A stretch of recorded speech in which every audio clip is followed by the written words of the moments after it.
try to look into many aspects of training. Let's say you really dig strength training. You like to deadlift here and there, and you like kettlebells and shit like that. Well, that part's covered. The stuff that you already really enjoy, that's great. Use that on a cloudy day.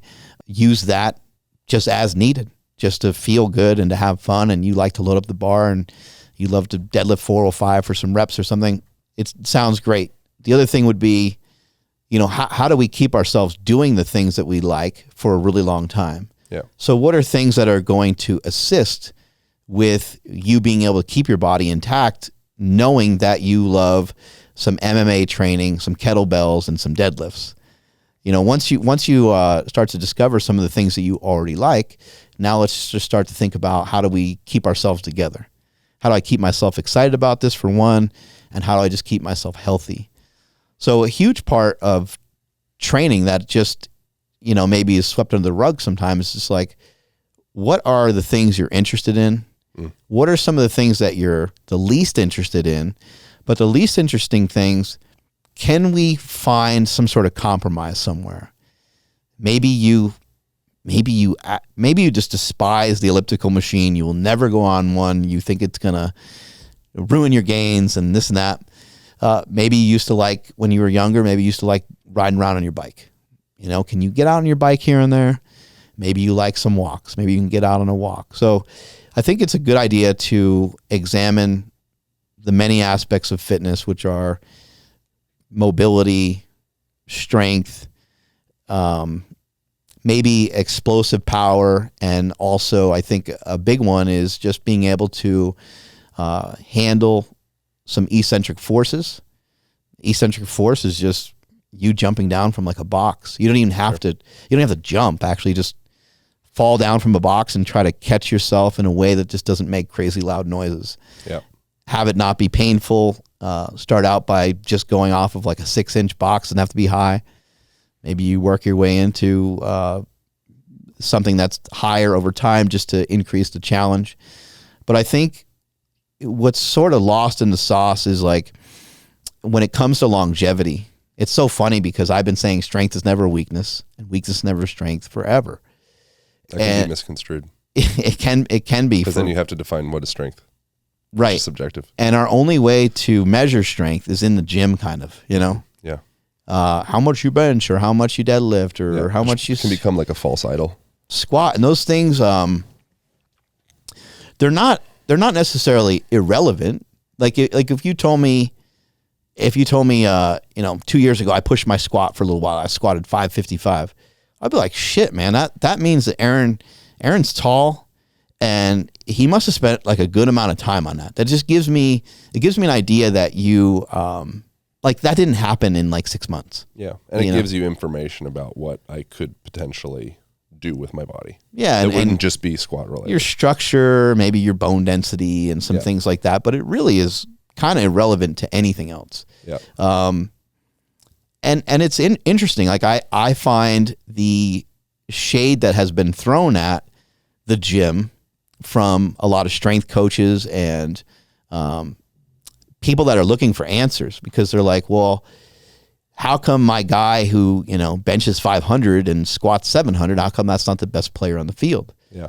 Well, what field are we talking about? Like what game are we playing? Because you're not measured by any of those other movements, and your heels being on the ground in a squat where you have a weightlifting belt on, and the situation is highly monitored, and you're able to have the situation be exactly the way that you want.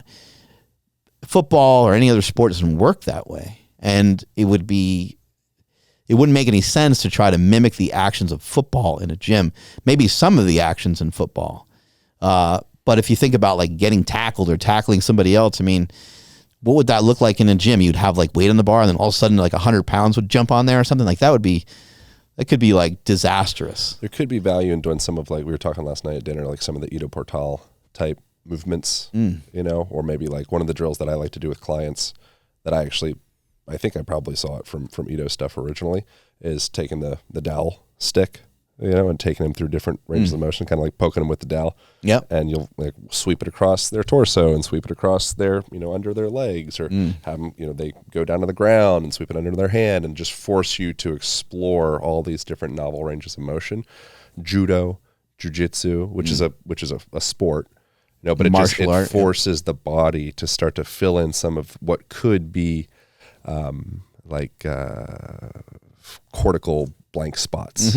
You're turning the lights on in all the different nooks and crannies of your joints, and you're starting to feel more comfortable in a broader range of motion, which is incredibly important. And you can paint yourself into a box if you're just like a big 3 guy, bench press, squat, deadlift, and suddenly I'm a better athlete than you. It's like, well, you're better at bench, squat, deadlift, but does that necessarily translate to the other things? That's I think that's the bigger question. Yeah, I think those movements are great. And for some people, kind of depending on how they go about doing those movements, they might not really truly need much else. If you're diligent and you've been paying attention and you're doing like, Ronnie Coleman back in the day, he would go out and he would do, walking lunges in the freaking Texas heat with like 225. And he would go like 50 yards, throw the weight off his back, and he'd do another set, and so on. It's like, I don't think that high level of bodybuilding, obviously those guys are on so many drugs. There's other things to think about there, but you'd be shocked at how easily those guys can bury you in a workout. Even if you feel like you're in pretty good shape. Somebody like Stan Efferding or some of these guys that are able to, in bodybuilding, they take a tremendous amount of volume and they're able to condense it down into like a 45-minute workout. And you'd be surprised at how difficult those workouts can be. So I'm not saying that everyone needs to have all this crazy exploration in what they do and to, just scrape up against so many different disciplines that they don't like. But reintroducing yourself to a sport would be wonderful. Yeah. And with respect to that, I would say that you might have to have a little preparatory phase before you go off. I want to encourage you to sign up for jiu-jitsu. I want to encourage you to sign up for a run club. I want to encourage you to do all these things, but I also would hate to see people get hurt. Yeah. So if you like if you got at least halfway there and you already like the gym, I think you do owe it to yourself, though, to prove to yourself and to show yourself that you're capable of, like, what are you doing when you were 10 and 12 and 15? How fast were you then? Like, what were the things that you could do? Yeah. If you were pretty skilled at some stuff, there's no reason why you can't work your way back towards that. Yeah.